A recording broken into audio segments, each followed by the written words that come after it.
Hello, everyone. Today, I'm going to share with you a story posted by a man in a group, one that caught my attention the moment I read the title. The title reads, My Wife's Sickening Request. Here's the story. I used to believe that marriage was the final destination of a beautiful love, a place where two people, having found each other and loved deeply enough, would choose to walk through life side by side. With Rachel, I truly believed that. We dated for over 3 years before getting married. In everyone's eyes, we were the picture-perfect couple, compatible, loving, and with no visible cracks. But just when I thought everything was smooth and steady, Rachel pulled out a knife, not to stab me in the heart, but to slice slowly, one cut at a time, through the betrayal she masked as exploration. That night, we were lying next to each other, watching one of her favorite old movies. Rachel turned to me and asked, "If I gave you the chance to sleep with any woman you want, would you do it?" I chuckled, thinking she was joking. I looked her straight in the eyes and answered sincerely, "No, you're everything to me. I don't need anyone else." I expected a hug, a happy smile, but instead, Rachel shook her head, as if I had just told a lie. "Really? No one? Sounds like you're just trying to make yourself look better."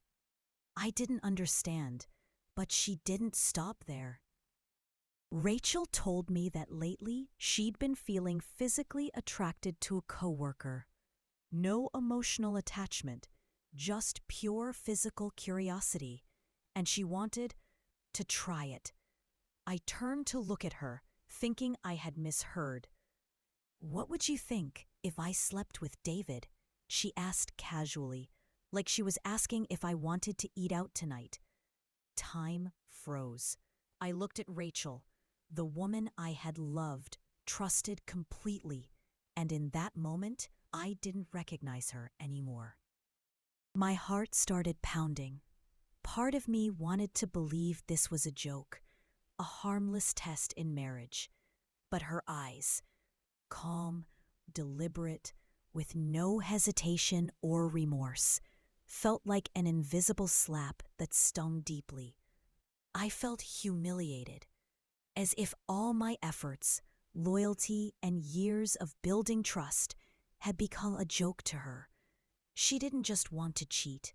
She wanted my permission, wanted me to enable it, to turn into a weak man willing to share his wife with another. The pain that surged inside me wasn't just from the request. It was the realization that the woman in front of me was no longer the Rachel I once knew.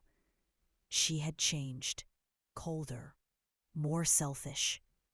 I was stunned. I asked her, "Have you done anything with him yet?" Rachel swore she hadn't, that it was just some flirty texting. But my gut told me something was off. That night, in my panic, I went through her phone. I wish I never had.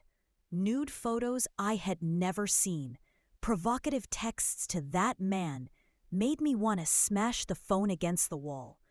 But what hurt even more was her casual confession. "We were just texting each other. We haven't met in person, but if you're okay with it, I'd like to. Just a few times. I promise no emotions." She even added that I could sleep with someone too if I wanted, as if it was a fair exchange, just a harmless game. But she didn't get it. I had never wanted anyone else but her. I didn't say yes immediately. I tried to hold on, to salvage what little reason I had left in this relationship. But Rachel wouldn't let it go. She kept bringing it up, sometimes sweetly, sometimes persuasively, even offering to introduce me to one of her friends so I wouldn't feel left out. I knew I was standing at the edge of betrayal, but my heart was too soft. I thought, if I just gave in a little, maybe she'd stop once she satisfied her curiosity. So I made a condition. if after the first time I couldn't handle it, everything had to stop. Rachel agreed. She smiled, kissed me, and said, "Thank you. I promise I won't cross the line." I believed her, and that was the last time I was foolish enough to trust her. Rachel began seeing the guy. At first, it was late nights at work. Then came nights where she didn't come home at all. Her excuses were always meeting friends or too drunk to drive. One day, she confessed, "Last night, he invited another friend over. I joined in, but it wasn't a big deal. My world collapsed." I shouted, "Are you insane? What the hell are you doing?" She calmly replied, "Don't overreact. It's just sex. A man should be stronger than this. It's just a new experience." She was no longer my Rachel. What remained was a cold shadow of a woman, consumed by lust and completely indifferent to the feelings of her husband. I was numb. I didn't feel anger anymore. Not enough energy left to yell or smash things. Everything inside me had frozen. My heart, once beating with joy every time she smiled, was now a cold, shattered piece of stone. I sat there, listening to Rachel speak in that eerily calm voice, that she had slept with both men in one night, that it was just something new, no guilt, no shame, like she had just gone to a spa or tried a new dish, and was now casually sharing it with me. My throat tightened. I didn't cry, but the pain in my chest was suffocating. Images flooded my mind. Nights I waited for her, cold dinners, texts saying I'm working late or staying at a friend's, all just cheap excuses for her physical fun.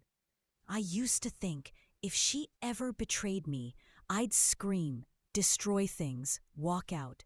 But no, I just sat there, a defeated man, emotionally stripped naked by the very woman who once vowed to love me for life. The humiliation, betrayal, and heartbreak. It made me feel small, stupid, and utterly worthless. And in that moment, I realized, no matter how much I wanted to hold on, I couldn't deny the truth. Our love had died the moment she said those words. The next day, I packed up and moved in with my brother. Rachel texted, called, cried, not out of guilt, but because I told her parents, "You're so childish, Jake. You blew this out of proportion just to smear me. I only wanted a little freedom." She wasn't sorry. She was just scared of losing face. Not losing me. I hired a lawyer and filed for divorce. That's when she truly panicked. Rachel begged, promised to change, said she'd cut ties with the guy, but it was too late. Once trust is shattered, how can it ever be mended? I loved Rachel with all my heart. I forgave. I endured. I even sacrificed my self-respect to hold our marriage together. But love cannot survive alone. If one builds and the other destroys, it's no longer love. It's torture. What I've learned is this: loving someone isn't enough. They have to deserve it. And more importantly, never trade your dignity, your peace of mind, or your self-worth just to hold on to someone who's already let go. Love, if not rooted in respect and boundaries, will eventually turn into a blade that cuts deeper than any betrayal. What do you think about this woman's request to her husband? Leave your thoughts in the comments below. Thanks for listening. If you found this story compelling, don't forget to like and follow the channel for more. See you in the next one.